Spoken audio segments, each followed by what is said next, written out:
খুবই উচ্চমানের বিশেষজ্ঞ চিকিৎসকরা আছে, তার যে ক্ষমতা আছে সেটাও আমরা জানি। তার মানে বাংলাদেশে এটা সম্ভব যে পাবলিক হেলথ কেয়ার সিস্টেমকে একটা যোগ্য জায়গায় নিয়ে যাওয়া। এটা কখনোই নেওয়া যাবে না যদি বাংলাদেশের রাষ্ট্রপতি, প্রধান উপদেষ্টা, প্রধানমন্ত্রী কিংবা উপদেষ্টা মন্ত্রী, সরকারি কর্মকর্তারা যদি বিদেশে যাওয়ার যে চর্চা সেটি যদি অব্যাহত রাখে। আপনারা হামিদ সাহেবের কথা জানেন যে হামিদ সাহেব যে রাষ্ট্রপতি ছিলেন, রাষ্ট্রপতি তো বাংলাদেশে কোনো অধিকার নেই, তো কিছুই করার ছিল না। তার দুইটা কাজ তিনি করতেন। একটা কাজ হচ্ছে বিভিন্ন সভা সমিতি গিয়ে মানুষের হাসি তামাশা করা, তাদেরকে হাসি তামাশা দিয়ে আনন্দ দেওয়া এবং সবাই হাসতো টাসতো, বেশ বেশ ভালো সময় কাটতো, এটা একটা কাজ করতেন। আরেকটা হচ্ছে কিছুদিন পর পর মেডিকেল চেক আপে বিদেশে যেতেন। তো এই বিদেশে এই দুইটাই কাজ ছিল তার। এক পরবর্তী রাষ্ট্রপতিরও তাই। এই নতুন রাষ্ট্রপতি তিনিও এই রাষ্ট্রপতি হওয়ার কয়েকদিনের মধ্যেই মেডিকেল চেক আপে গেছেন। মানে তাদের এটা একটা কাজ। এবং মন্ত্রী আমলা তাদের তো আছে। আমরা ইতিমধ্যে শুনলাম যে স্বাস্থ্য উপদেষ্টা স্বাস্থ্য খাতে এমন কোনো কাজই এখন পর্যন্ত হয়নি। ডেঙ্গু আসছে এবং হাসপাতালগুলোর অবস্থাও খুব খারাপ। কোনো ধরনের কাজের কিংবা মনোযোগের কোনো দৃষ্টান্ত আমরা পাইনি। কিন্তু আমরা খবর পাইলাম যে স্বাস্থ্য উপদেষ্টা বিদেশে গেছে চিকিৎসা। এইটা পুরোপুরি বন্ধ করতে হবে যে সরকারের যারা দায়িত্বপ্রাপ্ত ব্যক্তি তাদের অবশ্যই দেশে পাবলিক হসপিটালে চিকিৎসা করতে হবে। তাদের এই চিকিৎসা যদি বাধ্যতামূলক হয়, পাবলিক হসপিটালের চেহারাটা চেঞ্জ হয়ে যাবে। এবং পাবলিক এডুকেশনের ক্ষেত্রে আমরা যদি নিশ্চিত করি যে এই স্কুল কলেজ বিশ্ববিদ্যালয়ে পড়াশোনা করতে হবে, সে তখনই কেবলমাত্র এইগুলোর চেহারাটা পরিবর্তন হবে এবং শিক্ষাক্ষেত্রে একটা বড় ধরনের পরিবর্তন হবে। এগুলির তো সূচনা করা কোনো কঠিন কাজ না, এগুলির জন্য তো তহবিলও লাগবে না। এটার জন্য আপনার বড় ধরনের কোনো আইনও করতে হবে, শুধু ইচ্ছা প্রকাশ করতে হবে এবং চর্চার মধ্যে নিয়ে আসতে হবে। প্লাস্টিকের বোতল পরিবর্তন করা যেমন সহজ, এইটা পরিবর্তন করা আরো সহজ। এই সহজ কাজটা এই সরকার অবিলম্বে করবে, এটা আমরা আশা করি।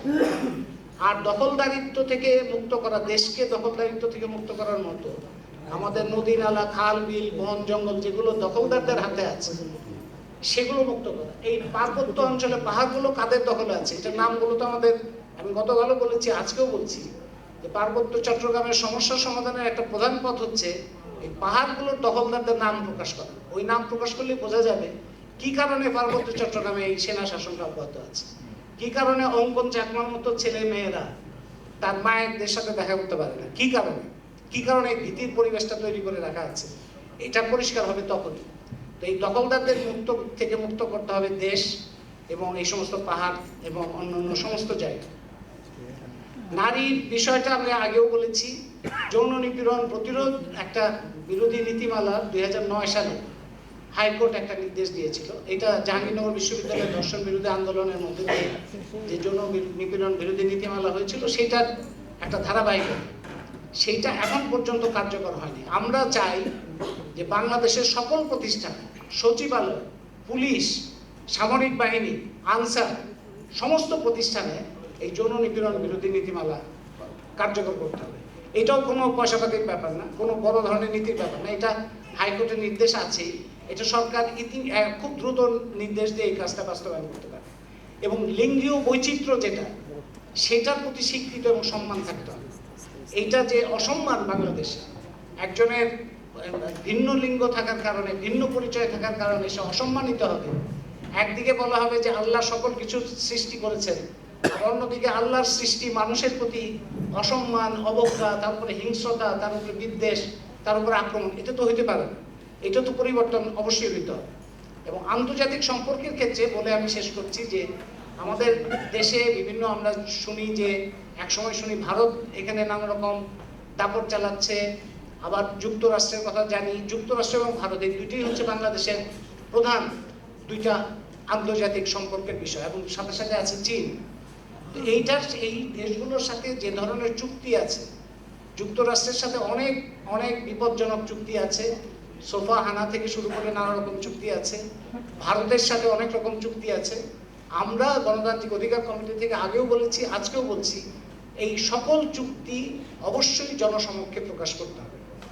কি কি চুক্তি আছে, গোপন চুক্তি, প্রকাশ্য চুক্তি। চুক্তি কেন জনগণকে নিয়ে চুক্তি হয়, জনগণের জীবন নিয়ে চুক্তি হয়, জনগণ জানতে পারে না। এবং জনগণ যখন জানতে চায় তখন বলে যে না, এটা ন্যাশনাল সিকিউরিটির প্রশ্ন। তো ন্যাশনাল সিকিউরিটির প্রশ্ন ন্যাশনাল এনিমিরা জানবে কিন্তু জনগণ জানবে না, এটা তো হইতে পারে না।